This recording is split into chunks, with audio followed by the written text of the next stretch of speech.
السلام عليكم، كنتمنى تكونوا على خير وبصحة جيدة من تشوفوا هذا الفيديو ان شاء الله. اليوم ان شاء الله جيت لكم بالوصفة اللي عزيزة عليا، اللي هي كسكسو بالدجاج بالطريقة ديالي. كيجي رائع مذاقا وشكلا، صراحة كيشهي. بقاو معايا نشوفوا المقادير وطريقة الوصفة، وصدقوني الا طبقتوا هذا الشيء خصوصا الناس المبتدئين غادي ينجح معكم 100%، وغادي يجيكم كسكسو هائل في المذاق. اذا نبداو على بركه الله، نبداو نشرملو الدجاج. كنديروا الملحه، كنديروا الابزار، كنديروا شويه ديال السكينجبير والخرقوم، كنديروا حتى السمن، وكنجمعوا هادشي كامل بشويه الماء دافي باش يذوب لنا هذاك السمن اللي عندنا.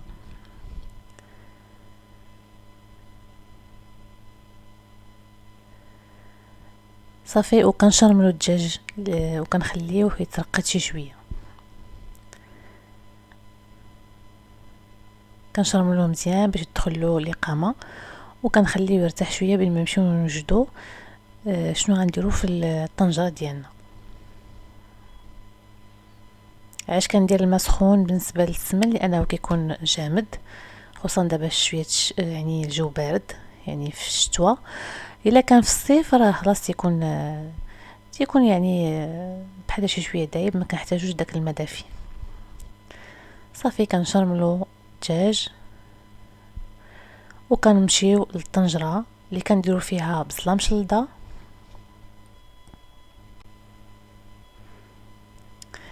كندير شويه الزيت. انا درت زيت روميه، اللي بغى يدير بلديه يعني مزيانه تكون مزيان. كنديروا فيه البصله مشلضه تكون متوسطه الحجم، وكنضيفوا داك الدجاج. تقدروا تستعملوا الدجاجه، انا درت نصف الدجاجه، وكنخليوها تقلى مع داك يعني مع البصله. وهذيك القامه اللي كتبقى لينا في الطبسيل ولا في داك لوبول كنضيفوا لها واحد شي شويه ديال الماء دافي غير باش كندوبوها، وكنضيفوها على هذاك الدجاج، وكنخليو كنسدو عليه ونخليوه يتقلى. مره كنحلوه وكنحركوه. من بعد ملي كنحسو بيتقلى يعني وديك البصله وهذا شربات القامه، كنضيفو الحمص، زلافه صغيره ديال الحمص،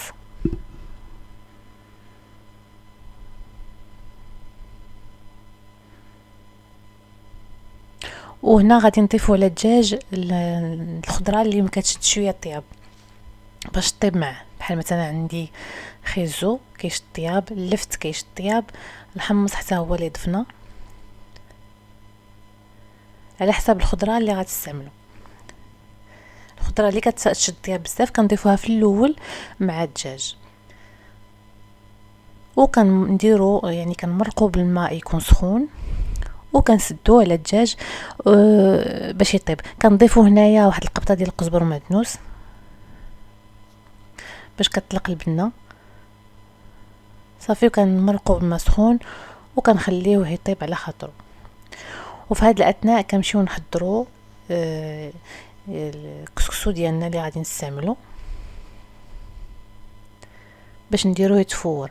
هنا عندي المكور، انا كنطيبو في الاول بوحدو، كندير له نص سلقه باش كيطلق داك الجهد ديالو في الماء عادي. ومن بعد ملي كيدير نص سلقه كناخذ الماء، كنمرقو بالماء ديال يعني ديال الدجاج والخضره، وكنرجعو كنسد عليه وكنرجعو يطيب بوحدو، ما كنخليهش يطيب مع الخضره. انا كنستعمل كسكسو متوسط الحجم كيجي زوين. صافي كناخذ هنايا عندي تقريبا نص كيلو. كندير له زيت روميه، اللي بغى يستعمل البلديه حتى هي كتجي رائعه. كندير له زيت روميه، يعني بحال بسبسو شي شويه بزيت روميه حتى كتحس بان كسكسو كامل يعني خدا الزيت.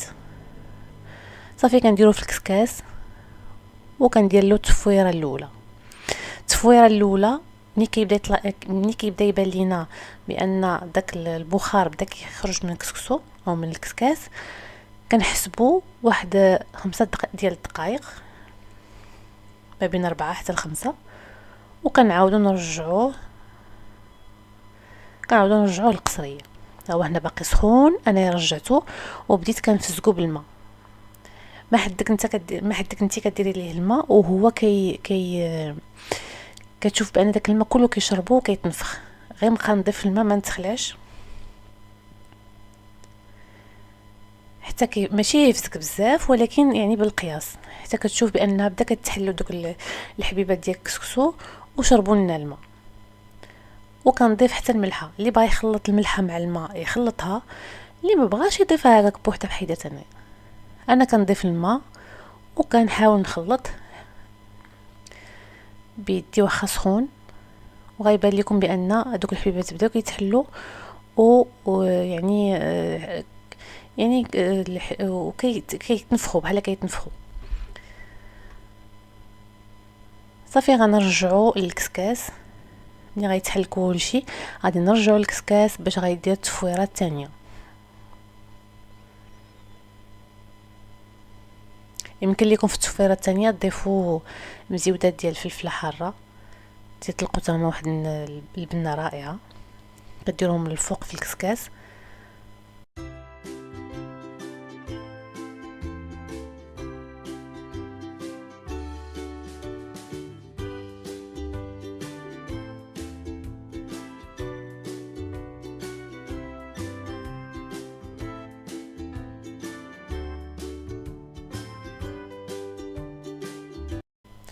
انا كناخذ لاقيتها مثلا بثمن مزيان، كناخذ كميه كبيره وكنشدها كنديرها في الفريغو، كنديرها في بلاستيكه وكنديرها في الفريغو، ما كنغسلها ما حتى شي حاجه، كنديرها بحال هكاك في الفريغو. حتى كنبغي نستعملها هكا في كسكسو ولا هذا، عاد كنجبد داك فلفله ولا جوج كنغسلهم وكنديرهم مع كسكسو ولا مع طاجين ولا هذا. هنايا ملي ندير نص سلقه داك المكور، ضفت له المرقه ديال الدجاج ورجعته يطيب بوحدو. كنقلب هنا كنشوف واش طابت الخضره، الدجاج دغيا كيطيب، كنشوف واش طابت الخضره. الا قصت خيزو وهاد ولفت لقيتهم يعني شد فيهم الطياب، فكنزول الدجاجه ديالي باش حيت الا زيت الطياب بزاف غادي تهرى ليا وغيبقى داك اللحم يعني كيتفرتت. فكنزولها كنحطها في شي طبسيل وكنضيف باقي الخضره اللي عندي. هنايا القرعه الحمراء، القرعه الخضراء، وفقط هادشي اكتفيت فقط بهاد الخضره اللي عندي. وضفت مطيشه محكوكه، حتى جوج مطيشات محكوكين. كنضيف الماء الكافي باش طيب لي الخضره اللي ضفت. هنا زدت واحد شويه ديال الزيت. وبطبيعه الحال انايا فيما دابا بما اننا ضفنا الخضره غنضيفوا شويه الملحه شويه البزار ضروري. وحنا انا كنذوق وكنشوف واش خاصني شي حاجه خاصني نزيدها، ملحه بزار زيت. انا عيني ميزاني، انا هي خدامه وانا كنشوف شنو خاصني. صافي كنسد عليها. هنا المكور بدا كيدخل الطياب، يعني صافي طاب. كنرجع للتفويره الثانيه.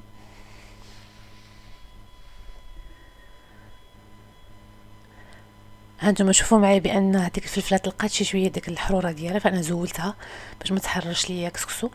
هذه التفويره الثانيه كذلك كندير ليها غير الماء، كنستعمل الماء بارد.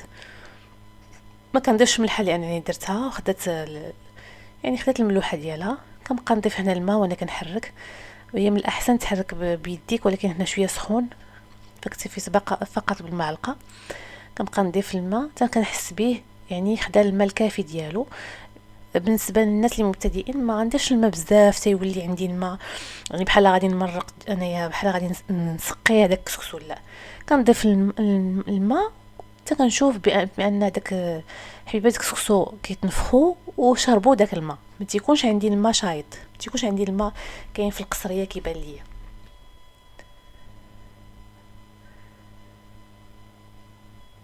وهاد التفويره الثالثه كتكون هي التفويره الاخيره.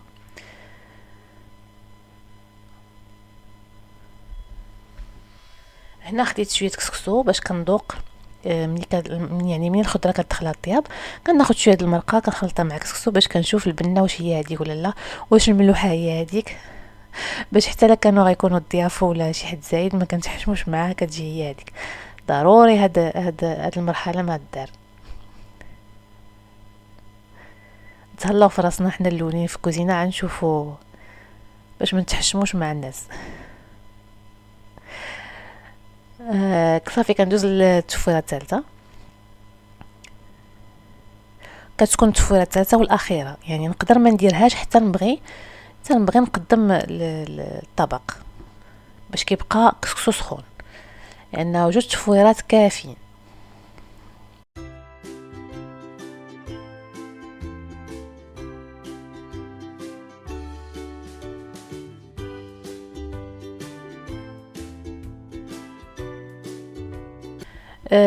يعني هي كوصفه راه سهله، مع اي حاجه في الاول كتكون صعيبه.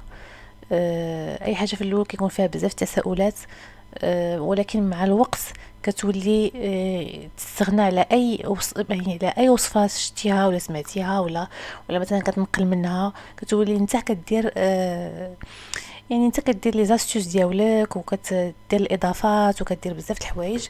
ملي كتولي عندك يعني واحد الممارسه في المطبخ، يعني كتكون يوميه، واحد الاحتكاك هو اللي كيخليك تاخد ديك الخبره وتاخد بزاف د الحوايج، واي حاجه عطاوها لك يعني تقدر تفنن فيها وطيبها.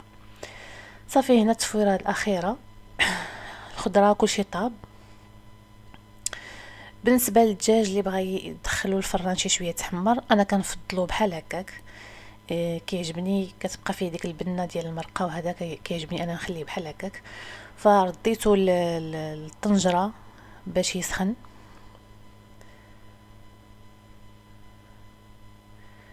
واللي ما بغاش يردو للطنجره تقدر غير تشعل الفران غير باش يدفى غير يسخن، يعني ما يتحمرش وتعاود تخرجو. صافي هنا غادي نبدا نسقي كسكسو. انايا عندي واحد لاستيوس، ملي كنبغي نسقيه وكندير كسكسو كيكون باقي سخون كنضيف ليه بعض الطريفات ديال الزبده، كتعطي واحد البنه رائعه. اللي ما بغاش هاد المرحله يقدر يتفاداها. كنضيف له الطريفات ديال الزبده باش كتعطي واحد البنه. صافي ملي كنحس بها دابت كندوز المرحله ديال يعني ديال الخضره.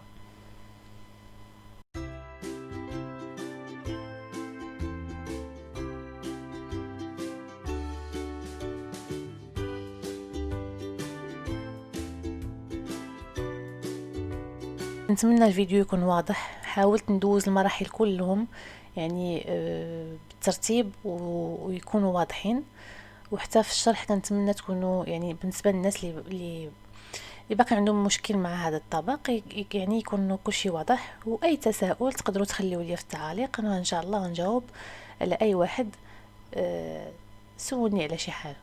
شوفوا المرقه كي كتكون خضره، هذيك المطيشه اللي كنحكو فهي كتعطي واحد يعني واحد المفعول زوين، كتخلي واحد الختوريه في المرق. كندوزو يعني باش نسقيو. ملي كنوضعو كسكسو بيدينا كنديروا الماء هو الاول، يعني كنديروا ديك المرق هو الاول، عاد كنوضعوا الدجاج، من بعد مورا الدجاج كنوضعوا الخضره. هنا درت المكور درتو فوق الطرف ديال الدجاج، ومن بعد كنمشي كنوضع الخضره ديالي بالترتيب. كنحاول حيت هنا الخضره الا كانت طايبه راه تقدر تجي تهزها تهرس بحال خيزو بحال، فكنحاول غير بشويه كنحاول نرتبها.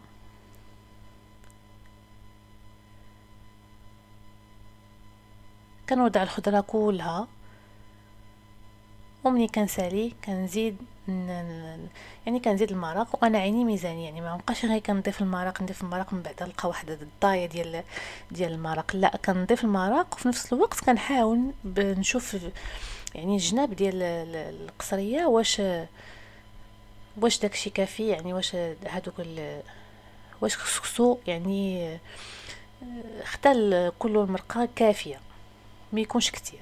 وحنا بطبيعه الحال في العادات ديالنا راه كنحطوا زليفات هكا فيهم المرق، اللي بغى يزيد اللي جا ناشف وبغى يزيد. وكاين الناس اللي كيعجبهم كسكسو كيكون ناشف ما كيكونش فيه المرق بزاف. كنتمنى هاد الوصفه تعجبكم ان شاء الله. المره الجايه نقدر نحضر معكم يعني كسكسو باللحم، ولكن صراحه كيبقى كسكسو ديال الدجاج من ألذ بالنسبه لي انا كيكون ألذ من اللحم، ولكن حتى اللحم تا هو كيكون زوين. كنتمنى تجربوا الوصفه. وتعجبكم. اسمحوا لي هنايا حتى شفت هذا، كنت ضفت في الاخير بطاطا حلوه راه اللون ديالها، كاينه بطاطا حلوه البيضاء وكاينه هذه اللون ديالها يعني برتقالي، حتى هي كتجي زوينه كيبغيوها الوليدات. كنتمنى الوصفه تعجبكم. انا هكا كيعجبني كسكسو بلا تفايه بلا حتى شي حاجه، بالدجاج والخضيره يا سلام، وحتى كسكسو بالتفايه وباللحم وهذا تا هو كيجي رائع. مي كل واحد شنو كيفضل. الى عجبكم الفيديو خليو ليا دي لايك وتابوناو عندي في لاشين، ان شاء الله دائما نعطيكم الجديد. عندكم اي تساؤل مرحبا به. من هنا الفيديو الجاي ان شاء الله خليت لكم الراحه ولهنا.